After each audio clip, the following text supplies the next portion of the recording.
it's a very small locker room, so you guys will have to get our players outside. Steve said really small.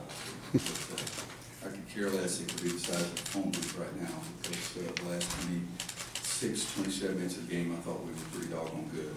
The first 12, 13 minutes, I didn't think we were very good at all, but youngster Hamilton, I think, makes 4 threes in the first 7 or 8 minutes of the game.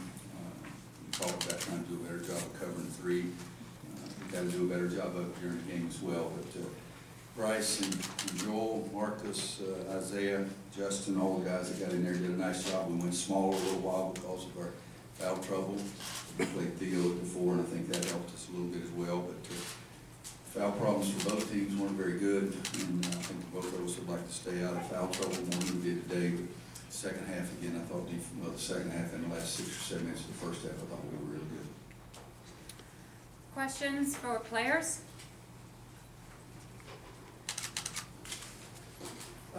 Greg Barnes in South Carolina. Brice, you sat for about 8 minutes there in the first half. We didn't see you score until about the 7-minute mark, and then go to career high. What happened there that led you to sit on the bench for a while, and then what was your mindset coming back in? Well, can't really say Coach got mad at him and took him out. I had to reach period at the end. It's not a story. Yeah, I mean, I kind of used some bad language, and Coach was really pissed off at me about it, so he sat me for it, and I mean, put a fire in my butt, and when I got back in there, I was ready to go. I mean, it's just, I got to learn from that, and I mean, even my dad tells me the same thing. I need to change my language sometimes, but sometimes it gets the best of me, so it's just, I just got to make better decisions when I'm coming off the court, and not yelling profanity and saying things like that, because I mean, probably if I had been in the game a little bit longer, I could have got a little bit more, a couple more I'll take him 11 for 12 and let him sit over there for a while. Brice, you've had your career high now the last 2 games. How much better than these games can you play going forward, and how good can this team be, if you continue to play like that? I mean, I can definitely do a lot better. I mean, I'm still messing with defensive end here and there, but I mean, those are the shots I shoot practice every day. I mean, if you let me get it down there, that's what I do. I mean, I'm going to be able to make that shot. I mean, I practice it every day. I've been practicing for the last 4 years of my life. So, I mean, if you give me that opportunity to get in the paint and get my right hand jump hook, then I'm going to score. And with the team, how good can the team be if you keep playing like that? I mean, team, the sky's the limit for us. I mean, we haven't been playing great, but I mean, we did get a big time win today outside of our building. Like Coach always says, he wants us to be able to get wins outside of the Smith Center. And I mean, we got to keep going. We can learn from this, learn from our little mistakes that we made, and just be able to keep going. So, I mean, we didn't play well in the first 14 minutes of the game, but the last 6 minutes of the first half, we did some really good things. And I mean, that's what we need to do the entire game, and not wait. Joel, when Brice came back in, he was playing with a lot more passion, obviously, than in the first few minutes. How much did that infuse the rest of you guys? That helped us out a lot. We needed an inside presence. He was out in the first half, but he came in and helped us out inside. And like I said, that's what we need, and we want to attack inside out. And I mean, I don't know what our threes look like, but we didn't hit a lot of threes tonight, so or today. But Brice, gave us a big presence down low. And, Was his energy infectious with the rest of you guys? I think so. I mean, Brice kind of yells. Brice's energy infectious, that's a good one. I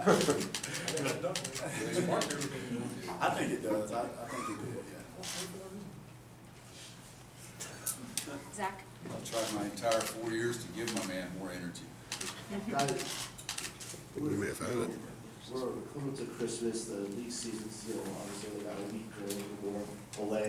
Is this where you guys expect to be at this point, or are you happy where this team is, or do you feel like you guys could be more alone than you are at this time?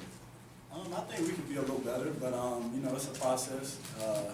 We just have to get better down on the defensive end. I mean, if we can stop the team from scoring, I mean that's what we want to do. And I think we're where we want to be, but I think we can still be a lot better going forward.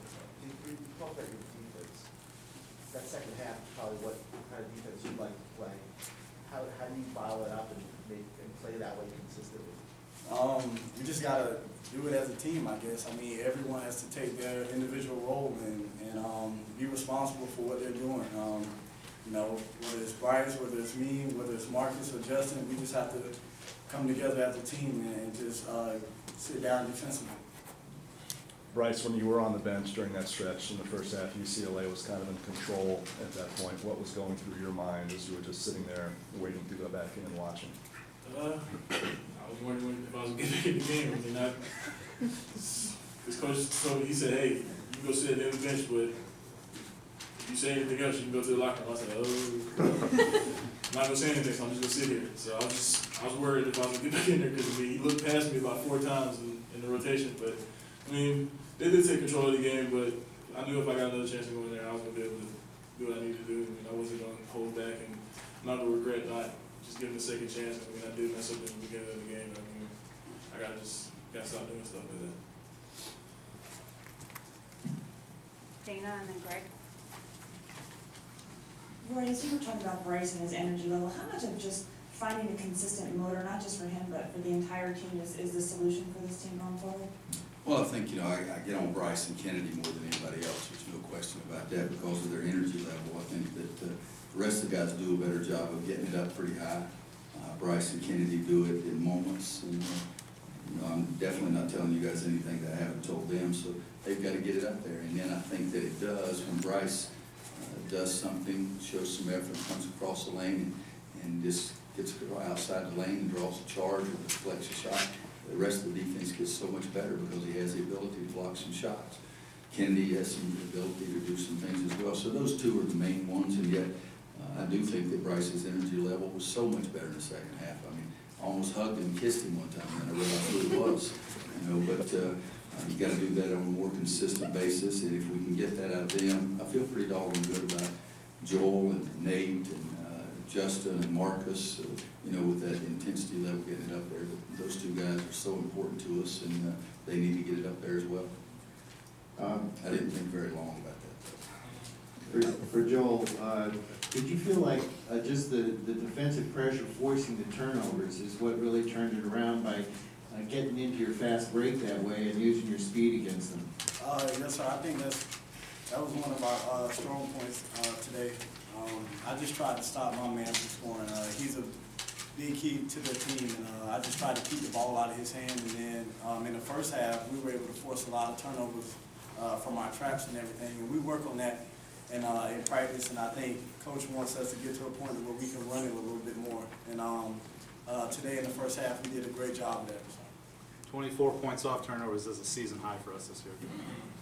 2 more questions for players. Down in front. Ross Martin, 24/7 Sports. Joel and Coach, what you kind of see in the second half in terms of offense, in particular, the things went really well for y'all? Is there anything in particular that stands out? Shooting 61%, got good shots. Just clap and sit down a lot quicker, but I think we attacked them. I don't know how many points we had on the break in the first half, but we had some in the second half as well. And most of the turnovers for them was in the first half. They had 11 in the first half and only 6 in the second half. But fast break points, we had 14 first half, and the second half it was more secondary break kind of level. It wasn't pitch ahead and got to go down and dunk it. I thought Joel did a nice job of forcing the tempo. Nate did a nice job of forcing it, sometimes turning secondary break into primary break by getting all the way to the basket.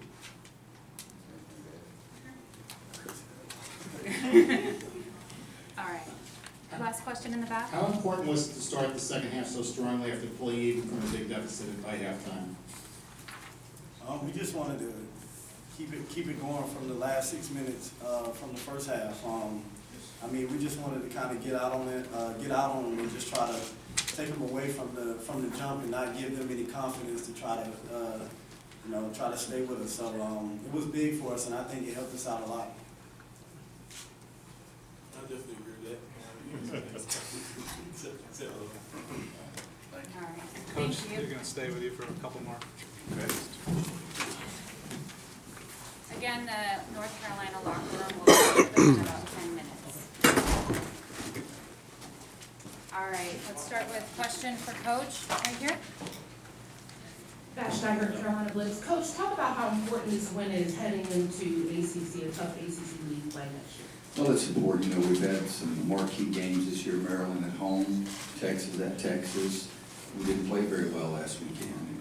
It's the difference between winning and losing so small. They scored, as I said, the last 2 points of the first half with less than a second to play, and last 2 points of the game with less than 1/10 of a second to play. If you take those away, we win, and everybody'd be fat and happy and all this kind of stuff. But we needed to bounce back and play well today. It was good to have practice time this week, because last week we had almost no practice time, had 5 guys sick. And so this was a good week for us to try to get some practice time in. But I did tell them this time that we played well outside our building too, not just in the Smith Center when the crowds really helped us. Roy, 2 things. Do you know exactly what it was that made Brice so mad that drove him to profanity? Nope, didn't care. Just didn't like what he said. And the second thing is, you must have learned a lot from this game. This is a kind of a weird game, the way the stats turned out. Yeah. What exactly did you learn about your team in this game? Well, I like the way that we did get some turnovers out of our scramble stuff, because we haven't done that very much this year, and we've had some time to work on it this week. I like the way we kept being aggressive, offensively attacking. Rex Walters, who's the head coach now at San Francisco, is the best player I've ever had about turning secondary break into primary by attacking the basket.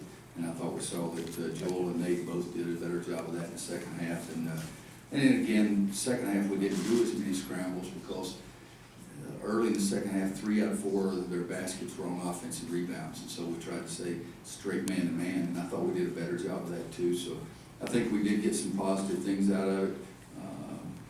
And all those things that's going to take us forward. But we need practice time. I mean, the last couple of weeks we just haven't had any. 3 more questions? Sorry to cut you off. Roy, I know we've talked a lot about your relationship with Brice over the years and just kind of what makes him tick, but can you remember another love-hate type relationship you've had with a player like this, and are you ever confident that he's turned a corner and is getting it, so to speak? Well, 2 things. It's not a love-hate relationship, it's coaching. And, you know, I think that you have to push some guys harder than you do others. I treat my players like I do my own children.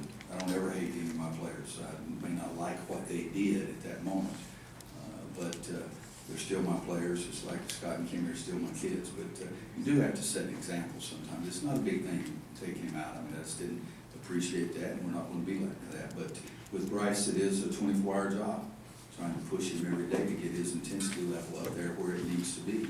And that's okay. I have no problem with that. Can be a little bit of the same kind of thing, and have I had that kind of relationship with many guys? Not that I can remember, but that's okay too. I mean, you know, I need something unusual to keep me even more fired up. It's my 43rd year of coaching.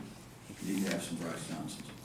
Coach, can you talk about Luke May and his progression? I know earlier in the week you said that he gets his hands on a lot of balls in practice, and he did that today. Stat line's probably not the greatest in the world, but he played well today. Well, 3 offensive rebounds was big, and I think that we needed that because we don't have Kennedy, and Isaiah's in foul trouble. I'm mad at Brice. You know, the ranks are getting a little thin up there. So that part, and then the other thing, when Parker went out, they really didn't have a true post player because Welch likes the mid-range game, so it wasn't the kind of game for Joel. Joel was huge for us this week in the middle of the week and played great, 18 or 19 minutes against Tulane. But today, wanted to give Luke a chance, and you know, he's a good shooter, and shown that yet in games, but he's really a good shooter, and he did help us win today, no question. This is the final question. Roy, when you went small, why the decision to go with Pinson at the 4 and not Justin? Theo's got a little quicker feet, more ability to get around in front of the post if there is somebody posting him up, and it really doesn't make a whole heck of a lot of difference. Justin, I still believe, is really a good outside shooter, just his numbers don't show it, and I thought Theo would be able to take the ball and drive it to the basket a little bit better, maybe with the matchup that he might get. Okay. Thanks, guys.